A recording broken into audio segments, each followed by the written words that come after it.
Hello everyone, आप सबका बहुत बहुत स्वागत है। आज हमारी हिंदी की दूसरी क्लास है जिसमें हम वर्णमाला को डिस्कस कर रहे थे। कल की क्लास में हमने स्वरों को समझा, उनके वर्गीकरण को जाना और परंपरागत वर्णों जैसे अनुस्वार, अनुनासिक और विसर्ग को समझा था। आज की क्लास में हम व्यंजनों का वर्गीकरण समझेंगे। तो चलिए स्टार्ट करते हैं। व्यंजन की परिभाषा हमने कल पढ़ी थी। वे वर्ड जो स्वरों की सहायता से बोले जाते हैं व्यंजन कहलाते हैं। और व्यंजन की संख्या कुल थी 33। कितने व्यंजन थे? कुल 33। इनको इस तरह विभाजित किया है। स्पर्श व्यंजन, व्यंजनों का वर्गीकरण है स्पर्श व्यंजन, अंतस्थ व्यंजन और ऊष्म व्यंजन। स्पर्श व्यंजन, अंतस्थ व्यंजन और ऊष्म व्यंजन। तो स्पर्श व्यंजन की जो संख्या है वो 25 है, अंतस्थ व्यंजन आपके 4 हैं और ऊष्म व्यंजन भी 4 हैं। चलिए इनको हम समझ लेते हैं। स्पर्श व्यंजन का से लेकर मां तक होते हैं स्पर्श व्यंजन। स्पर्श व्यंजन को हम वर्गीय व्यंजन भी कहते हैं, क्योंकि देखिए आप इन वर्ग का वर्ग में 5 अक्षर हैं, क ख ग घ ङ। ऐसे ही च वर्ग में 5 अक्षर, ट वर्ग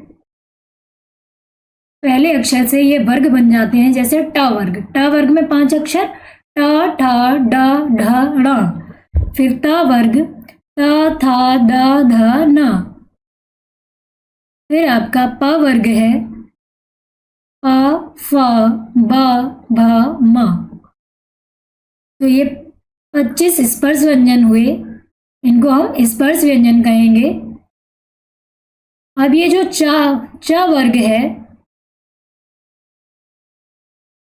इसको और विभाजित करते हैं, इसको बोलते हैं स्पर्श संघर्षी व्यंजन।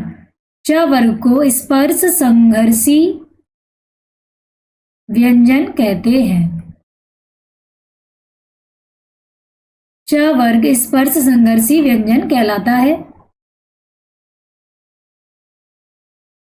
और प्रत्येक वर्ग का 5वां अक्षर जो है वो नासिक्य व्यंजन कहलाते हैं। नासिक्य व्यंजन, क्योंकि इनका उच्चारण जो है वो नासिका से होता है, इसलिए इन्हें नासिक्य व्यंजन कहते हैं।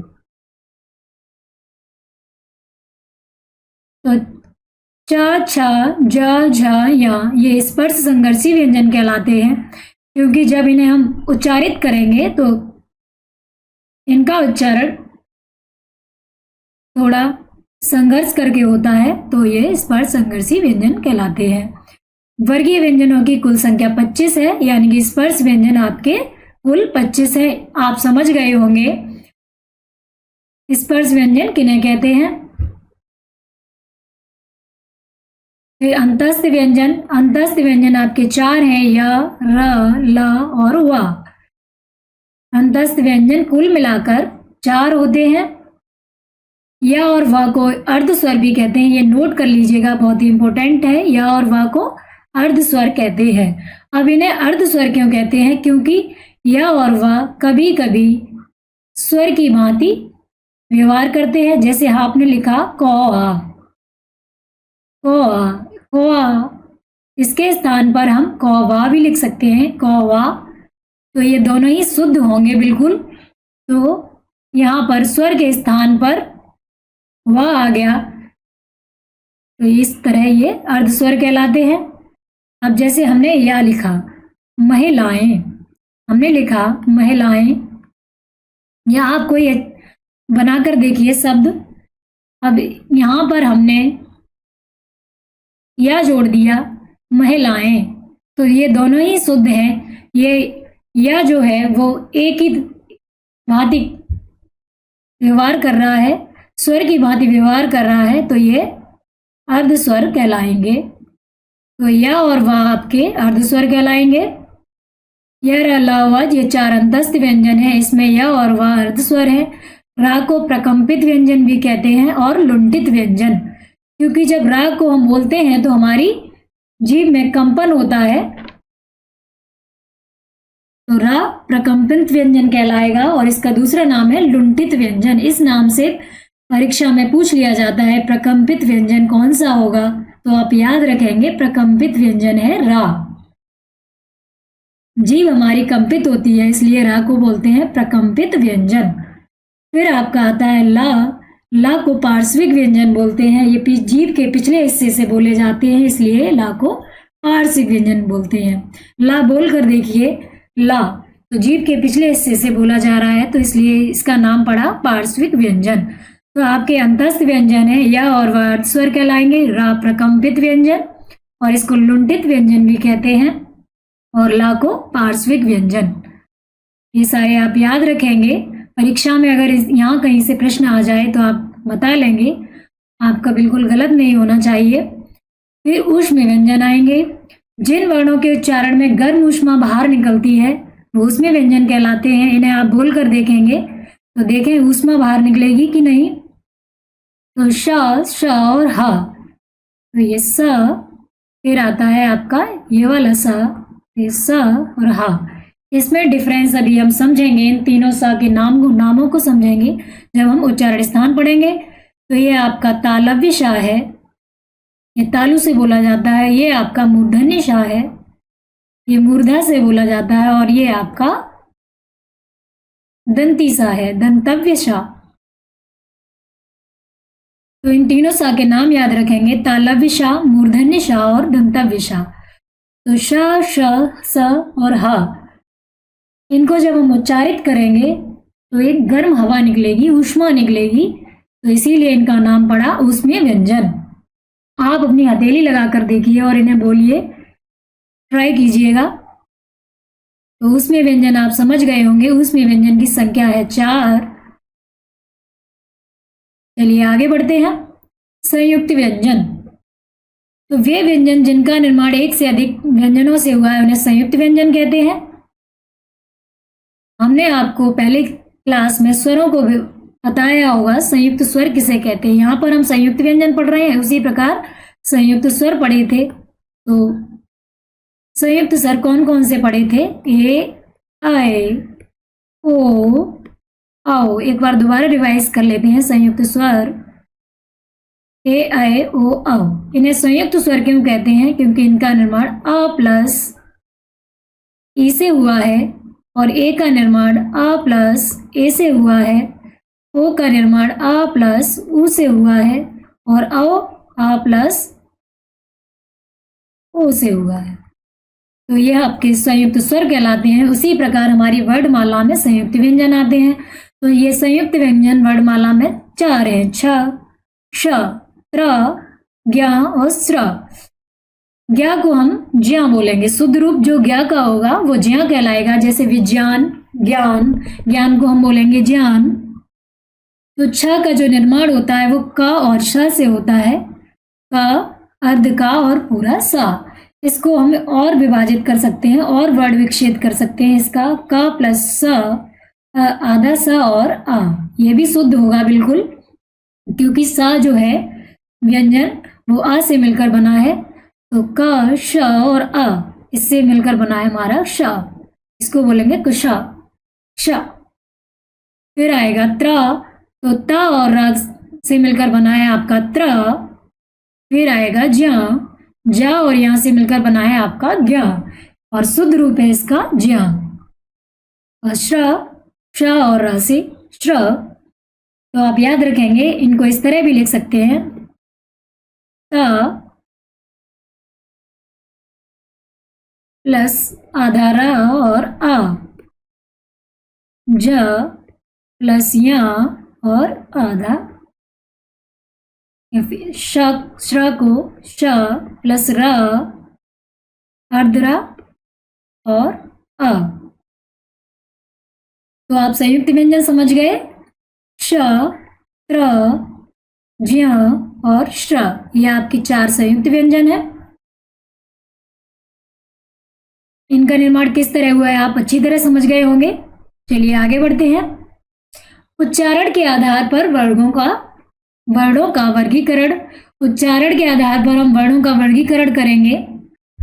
ये काफी बार परीक्षा में आता है और ये वर्णमाला से यहाँ से प्रश्न जरूर बनता है, तो आप बहुत ध्यान रखिएगा। तो कौन से वर्ड कंठ से बोले जाते हैं? तो आपका क वर्ग है जिसमें 5 अक्षर आएंगे। ये पहले तो हम व्यंजन से समझ लेते हैं। तो क वर्ग कंठ से बोला जाता है, ख वर्ग तालु से, यहाँ पर च वर्ग होगा, च वर्ग तालु से, ट वर्ग आपका मूर्धा से, त वर्ग आपका दंत से और ओष्ठ से प वर्ग बोला जाएगा। प वर्ग के पांचों अक्षर ओष्ठ से, त वर्ग के पांचों अक्षर दंत से, ट वर्ग के पांचों अक्षर मूर्धा से और च वर्ग के पांचों अक्षर तालु से, और कंठ से क वर्ग आएगा आपका। क में 5 वर्ड है, क वर्ग में क ख ग घ ङ। आप बोल कर देखिएगा तो ये कंठ से उच्चारित होते हैं, आपको कंठ पता होगा कहाँ है, तो बोले क ख ग घ ङ। ये पांचों जो वर्णों की ध्वनि है वो कंठ से उच्चारित हो रही है। फिर तालु से बोलेंगे, उससे आगे आएंगे तो तालु मिलेगा च छ ज झ य, ये बोले जाएंगे तालु से। और मूर्धा से ट ठ ड ढ ड।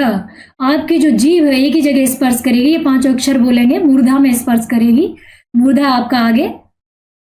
तो ट वर्ग जो पूरा है वो मूर्धा से बोला जाता है, और ता वर्ग बोलेंगे तो आपकी जीभ जो है वो दांतों से टकराएगी, त थ द ध न। और ओष्ठ से प। अब बिना होठ हिलाए प वर्ग बोल कर देखें, नहीं बोल पाएंगे क्योंकि इनका जो स्पर्श हो रहा है वो ओष्ठ से हो रहा है, तो ये प फ भ भ म। अब इनमें स्वर भी पूछ लिए जाते हैं, तो स्वरों को समझ लेंगे और कुछ व्यंजन बचे उनके भी उच्चारण स्थान समझ लेंगे। तो कंठ से ह्रस्व और दीर्घा बोला जाता है, हा भी बोला जाता है और आपका विसर्ग भी। तो कंठ से अ, दीर्घ अ, हा और विसर्ग। और तालु से ई, ह्रस्व ई और दीर्घ ई, या और श। आपका ये तालु से बोला जाता है, मैंने अभी आपको बताया था ताला विशा इसको बोलेंगे।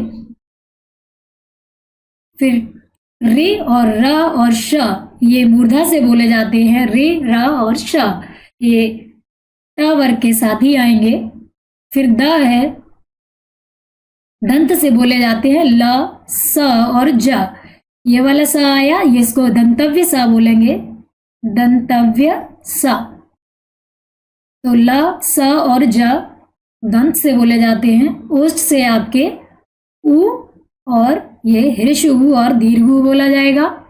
तो इतना आप नोट कर लीजिएगा और इसको अच्छी तरह से याद कर भी कर लीजिएगा, परीक्षा में यहाँ से कोई प्रश्न बने तो आपका गलत ना हो। आपको हम आगे कुछ सूत्र भी बताएंगे, उनसे बिल्कुल क्लियर हो जाएगा आपका। कंठ तालु, कंठ तालु से ए और आय बोले जाते हैं। ए और आय कंठ तालु से क्यों बोले जाते हैं? क्योंकि ए का निर्माण कैसे हुआ अभी हमने आपको बताया था संयुक्त स्वर में आ प्लस ई से। तो आ अभी पढ़ा था आपने, कंठ से बोला जाता है, ई आपका तालु से बोला जाता है। तो यही दोनों को मिलाकर बोलेंगे कंठ तालु। तो ए और आय जो बोला जाएगा वो कंठ तालु से बोला जाएगा। अब कंठोष्ठ से ओ और औ समझ गए होंगे आप, ओ का निर्माण होता है आ प्लस उ से, और आ बना कंठ से और उ बोला जाता है ओष्ठ से। तो इसको बोलेंगे मिलाकर कंठोष्ठ। तो ओ और औ बोले जाएंगे कंठोष्ठ से। और पंचमा अक्षर यानी कि हर वर्ग का पांचवा जो अक्षर है वो नासिका से बोला जाएगा। और अनुस्वार भी नासिका से बोला जाता है। अनुस्वार जो चंद एक बिंदी लगाते हैं जिसे इसे अनुस्वार बोलेंगे, तो आपका ये नासिका से बोला जाएगा। दंतोष्ठ व और फ, व केवल व, ये हमारा दंतोष्ठ है। व दांत और ओष्ठ से मिलकर बोलते हैं व। चलिए, ये जो हमने उच्चारण स्थान पढ़े, इनमें उच्चारण स्थान के कुछ सूत्र हैं, 10 सूत्र हैं, आप इनको रट लीजिएगा। चाहे वो आपकी संस्कृत हो, हिंदी हो या अन्य परीक्षाओं में आ रही हो हिंदी, तो उच्चारण स्थान से प्रश्न अवश्य आता है। तो पूरी वर्णमाला के वर्णों का उच्चारण स्थान यहाँ से बिल्कुल आपका क्लियर हो जाएगा। आप ये 10 सूत्र रट लीजिएगा। अकुह विसर्जनीय नाम कंठा, पहला सूत्र है अकुह विसर्जनीय नाम कंठा। आपने संस्कृत में भी ये पढ़े होंगे। तो अ ह्रस्व आ और दीर्घ आ, यहाँ से आ ह्रस्व आ और दीर्घ आ कंठ से बोले जाएंगे। उ मतलब का वर्ग। का वर्ग में 5 अक्षर आते हैं, आपको पता है, क, ख, ग, घ, ङ। तो ये पांचों वर्ड कंठ से बोले जाएंगे। हमें सूत्र याद कर लेना है, अकुह विसर्जनीय नाम कंठा। फिर यहाँ पर हा आएगा, तो हा भी आपका कंठ से बोला जाएगा और विसर्ग भी आपका कंठ से बोला जाएगा, विसर्ग।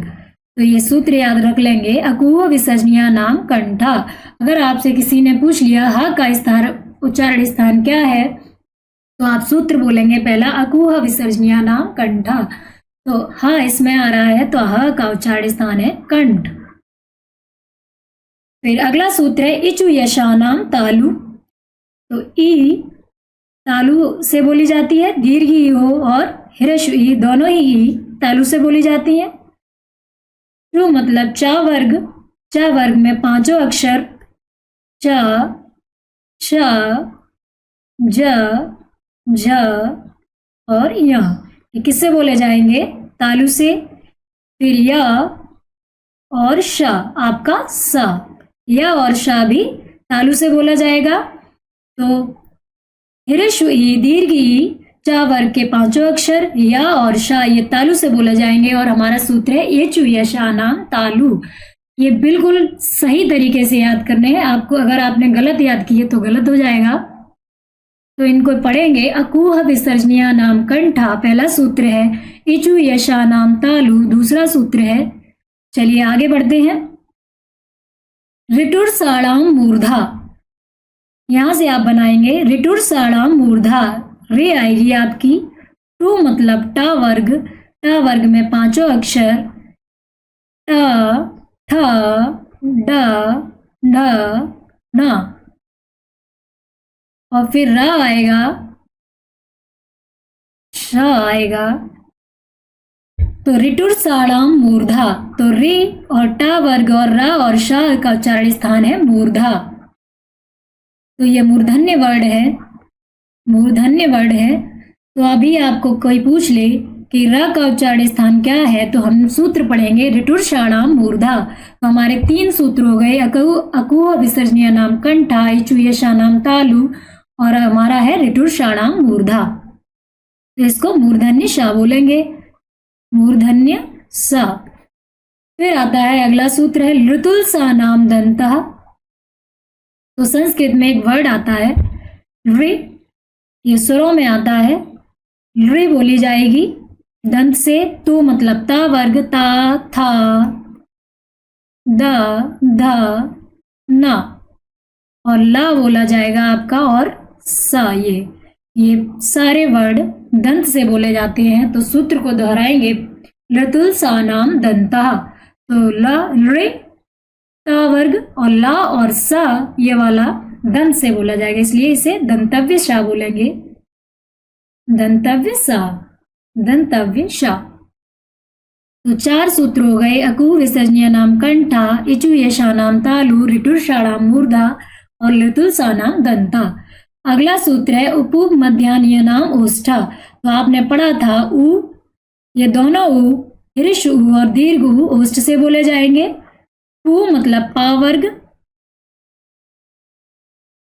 प, फ, ब, भ, म ये आपके ओष्ठ से बोले जाएंगे। यमंगणना नाम नासिका चा। तो ये प्रत्येक वर्ग का जो पंचम अक्षर है इस वाले सूत्र में आ जाता है, ये नासिका से बोला जाता है प्रत्येक वर्ग का पंचम अक्षर। 5वां अक्षर जो है हमने वर्ग पढ़े थे, का वर्ग, चा वर्ग, टा वर्ग, ता वर्ग और पा वर्ग, उनका जो प्रत्येक लास्ट अक्षर था, उनका जो लास्टवां अक्षर था, 5वां अक्षर था प्रत्येक वर्ग का, वो नासिका से बोला जाता है। तो यम मंगणनाम 5 हो गए आपके, ये म, ङ, ण और न, तो ये नासिका से बोले जाते हैं। यमगणना नाम नासिका चा, उपुप मध्यान्ह नाम ओष्ठा। अगला है एदतो कंठ तालु, इसमें ए और ऐ आएगा। ये कंठ तालु से कैसे बोले जाते हैं मैंने आपको आगे समझाया है। औदतो कंठोष्ठ, तो ये कंठ और उष्ट से बोले जाते हैं। कंठ तालु से बोले जाने वाले दो वर्ड है ए और आय। ओ और आय आएंगे कंठोष्ठ से, ओ और औ आएंगे कंठोष्ठ। ये मैंने आपको बताया था कंठोष्ठ कैसे बनता है, कंठ और ओष्ठ इनका निर्माण किस तरह से होता है। वकार से दंतोष्ठ, वह आपका आएगा दंतोष्ठ से, और नासिका अनुस्वार से, और अनुस्वार आपका आएगा नासिका से। तो आपका जो अनुस्वार है, एक बिंदी है, वो नासिका से बोली जाएगी। तो 10 सूत्र आपके हो गए। ये आप सूत्र लिख लीजिएगा, नोट्स बना लीजिए और याद कर लीजिए। बार बार लिखकर देखेंगे तो बिल्कुल सही हो जाएंगे और आपका एक भी उच्चारण स्थान से संबंधित शब्द गलत नहीं होगा। चलिए आगे बढ़ते हैं। व्यंजन के वर्गीकरण समझ रहे थे हम। प्राणत्व के आधार पर व्यंजनों का वर्गीकरण, इसमें अल्प प्राण व्यंजन आएंगे और महाप्राण। प्राणत्व के आधार पर दो भागों में बांटा है, अल्प प्राण और महाप्राण। अल्प प्राण, महाप्राण। तो अल्प, अल्प मीन्स कम, और महा मतलब अधिक। तो जिनके उच्चारण में कम प्राणवायु प्रयोग हो या आवश्यकता हो पर कम प्राणवायु की, वो अल्प प्राण व्यंजन कहलाएंगे। जिनके उच्चारण में कम प्राणवायु की आवश्यकता होती है, अल्प प्राण व्यंजन कहलाते हैं। इसमें 1, 3, 5। अब ये आप समझ रहे होंगे कि 1, 3, 5 क्या हुआ, तो हम अपने वर्ग लिख लेते हैं। फर्स्ट, सेकंड, थर्ड, फोर्थ और फिफ्थ। हम सारे अपने वर्ग के अक्षर लिख लेंगे, क, ख, ग, घ, ङ। इस तरह आप समझेंगे। च, छ, ज, झ, य, ट, ठ, ड, ढ, ण, त, थ, द, ध, न, और फिर प, फ, ब, भ, म। इस तरह। तो 1, 3, 5 का अर्थ है यानी कि प्रत्येक वर्ग का पहला अक्षर, 3 प्रत्येक वर्ग का तीसरा अक्षर, और प्रत्येक वर्ग का 5वां अक्षर, ये अल्प प्राण में आएगा। 1, 3, 5 यानी कि प्रत्येक वर्ग का पहला अक्षर, प्रत्येक वर्ग का तीसरा अक्षर और प्रत्येक वर्ग का 5वां अक्षर अल्प प्राण में आएगा। जैसे आपसे पूछ लिया जाए च वर्ड है, वो कौन किस में आएगा, अल्प प्राण में या महाप्राण में? तो 1, 3, 5, तो ये आएगा अल्प प्राण में, और 5वें अक्षर ये भी अल्प प्राण में आएंगे। अंतस्थ व्यंजन आपके 4 पढ़े थे, य, र और ल और व, ये अल्प प्राण में आएंगे। अणा, ये उच्चित व्यंजन है, अणा ये अल्प प्राण में आएगा, और सभी 11 स्वर। अंतस्थ व्यंजन ये 2 बार लिख गया है, यार अलावा। तो कुल मिलाकर 31 अल्प प्राण होते हैं। यहां से आप समझ गए होंगे पहला, तीसरा, 5वां, और आ से यहां से ट्रिक बना लीजिएगा। जैसे आ, तो आ पहले से शुरू होता है अल्प, तो 1, 3, 5 नंबर जो है वो अल्प प्राण से। अंतस्थ व्यंजन और उच्चित व्यंजन और सभी स्वर ये आएंगे अल्प प्राण में। अब बढ़ते हैं महाप्राण की ओर। महाप्राण जिनके उच्चारण में अधिक श्वास की आवश्यकता होती है, महा मतलब अधिक, तो जिनके उच्चारण में अधिक प्राणवायु की आवश्यकता है वो महाप्राण व्यंजन कहलाएंगे। और ये 2, 4 यानी प्रत्येक वर्ग का दूसरा अक्षर, चौथा अक्षर और ढ उच्छिप्त व्यंजन है ये आपका, और ऊष्म व्यंजन महाप्राण में आएंगे। ऊष्म व्यंजन 4 होते हैं और कुल महाप्राण 15 होते हैं। और एक बात नोट कर लीजिएगा, एक ट्रिक है महाप्राण को समझने की, कि जिनकी जब हम इंग्लिश लिखते हैं तो लास्ट में एच आता है, केवल सा को छोड़कर, ये वाले सा को छोड़कर। जब लिखेंगे हम इनको तो एच आएगा। अब जैसे लिखिए दूसरा, जैसे पहले वर्ग का दूसरा अक्षर है हमारा खा, इसकी इंग्लिश बनाएंगे के एच है, तो एच आ गया। अब जैसे हम च वर्ग में आते हैं तो दूसरा अक्षर है छ, तो सी एच आ गया। था था आएगा, दूसरा अक्षर है था, तो TH बोलेंगे। ऐसे ही हम लिख लें, ऐसे इस तरह से समझते हैं, का खा गा घा ङा। अब हमारा महाप्राण में आएगा दूसरा अक्षर और चौथा अक्षर, यानी इसमें इवन नंबर आ रहे हैं दूसरे और चौथे। तो खा की इंग्लिश लिखेंगे KH और घा की इंग्लिश लिखेंगे GH। तो H आ रहा है इनमें, इनकी इंग्लिश बनाते समय वो महाप्राण व्यंजन कहलाएंगे। तो कभी कंफ्यूज हो जाए तो इस ट्रिक का भी इस्तेमाल कर सकते हैं। चलिए आगे बढ़ते हैं। स्वर तंत्रियों के आधार पर वर्णों का विभाजन अभी हमने प्राणवायु के आधार पर समझा था, अब स्वर तंत्रियों के आधार पर। तो दो प्रकार के हैं, घोष, सघोष और अघोष। सघोष और अघोष।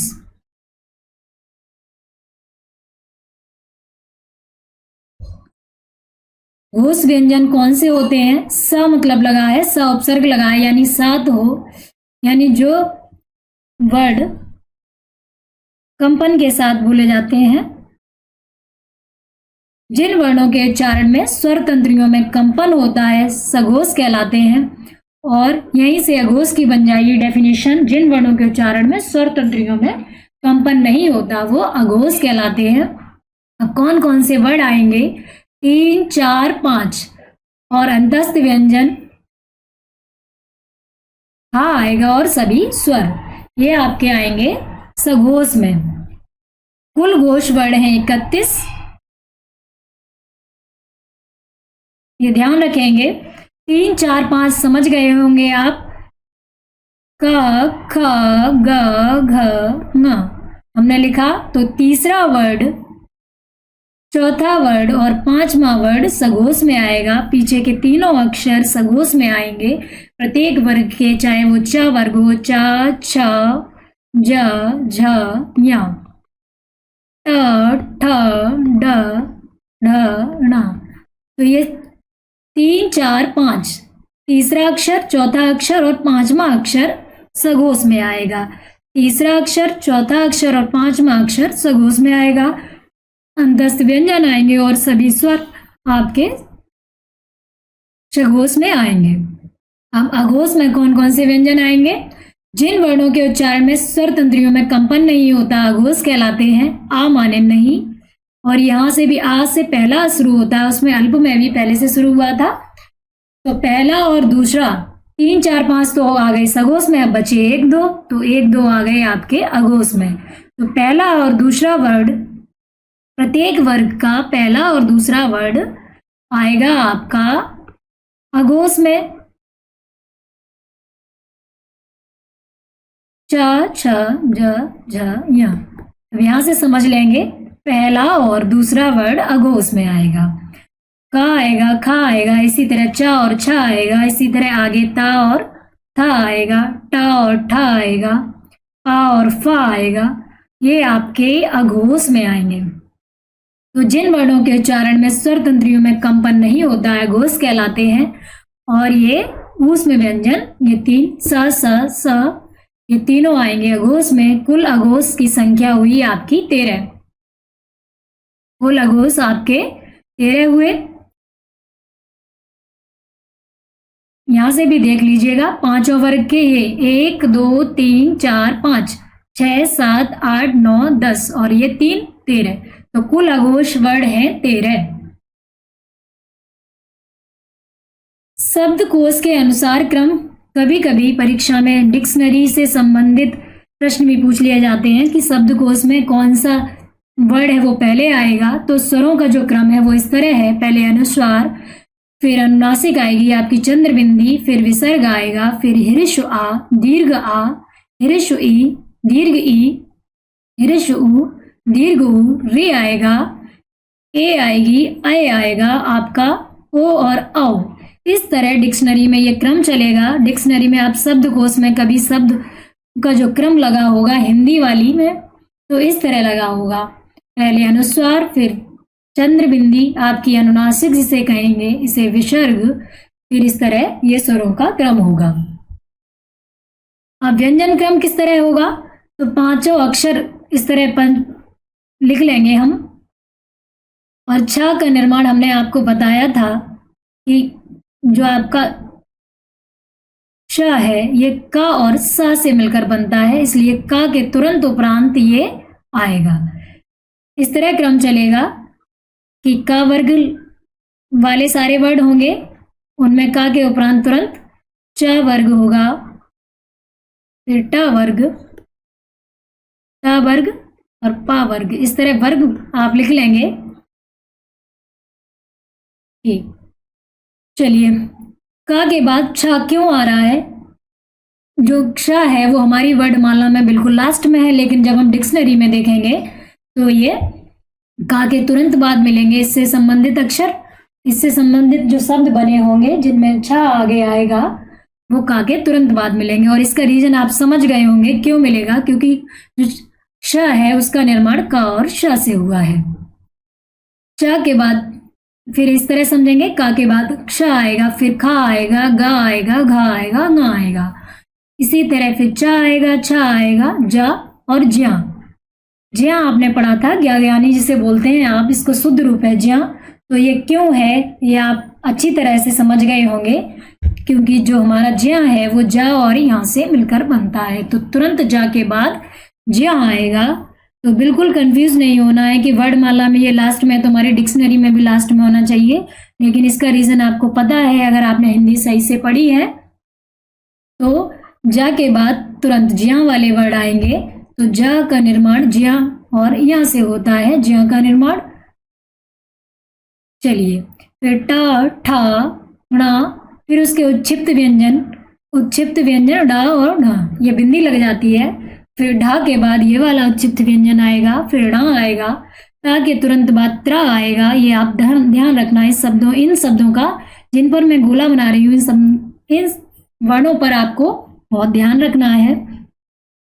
त्र आपका ता और रा से मिलकर बना होता है, आधा ता और रा से मिलकर त्र बना होता है, इसीलिए ये ता के तुरंत बाद शब्दकोश में आता है। फिर त्र के बाद आएगा थ, द, ध और न। प आएगा फ, ब, भ, म, य, र, ल, व और फिर श। अब ये स्र क्यों आया तो आप अब अपने आप बना लेंगे। आप श और र से मिलकर बना है, इसीलिए श्र है। आपको अच्छी तरह ये जो शब्दकोश में क्रम है समझ में आ गया होगा। आपने जो क्लास है उसको ध्यान से अगर देखा है तो आपको सारी चीजें एकदम समझ में आएंगी। तो स और फिर ह, इस तरह हमारा व्यंजन का क्रम चलता है शब्दकोश में। अब व्यंजनों पर अब स्वर लगे हों तो किस तरह क्रम चलेगा, तो आपने जैसे स्वरों का क्रम समझा था कि पहले अनुस्वार आएगा, फिर चंद्र बिंदी, फिर विसर्ग, फिर दीर्घ आ लगेगा, उसी तरह क, फिर का, फिर ई की छोटी ई की मात्रा, ह्रीश्व ई की मात्रा, दीर्घ ई की मात्रा, ह्रीश्व उ की मात्रा, दीर्घ उ की मात्रा, ह्रीश्व ए बोलेंगे या ए, फिर क, को और क आएगा। इस तरह आप डिक्शनरी में शब्दों को लगा लेंगे क्रम से। कभी भी प्रश्न आ जाए वो आपका गलत नहीं होना चाहिए, यहाँ से आपको अच्छी तरह समझ में आ जाना चाहिए। चलिए एक पॉइंट और रह गया था वर्णमाला में, इसको भी समझ लेते हैं, फिर आज की क्लास में हमारी वर्णमाला कंप्लीट हो गई। समय कम है, उसी के आधार पर हमने आपकी क्लास बना दी है। 2 क्लासों में हमने वर्णमाला को कंप्लीट कर दिया है। आगत स्वर, यदि अंग्रेजी के शब्दों को हिंदी में लिखा जाए तो ये आगत स्वर का प्रयोग होता है। आगत स्वर ये अंग्रेजी भाषा से आए हुआ शब्द है, ओ, जिसे हम बोलते हैं ओ।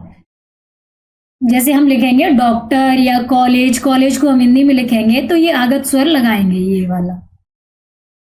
तो इस तरह लिखेंगे हॉस्पिटल, डॉक्टर। जैसे अब नॉलेज हमने लिखना है तो नॉलेज, पॉकेट लिखना है तो हम इस तरह से वो का इस्तेमाल करेंगे, पॉकेट। इस तरह आप और अन्य वर्ड भी लिख सकते हैं। तो आगत स्वर आप समझ गए होंगे, जो अंग्रेजी के शब्दों को अगर हम हिंदी में लिखें तो उसमें आगत स्वर का इस्तेमाल होता है। और आज की क्लास हमारी यही कंप्लीट होती है। नेक्स्ट क्लास में मिलते हैं। यदि आपको क्लास समझ में आई हो अच्छी लगी हो, पसंद आई हो तो आप लाइक शेयर एंड सब्सक्राइब अवश्य करें। आप सभी का बहुत बहुत धन्यवाद। मिलते हैं अगली क्लास में।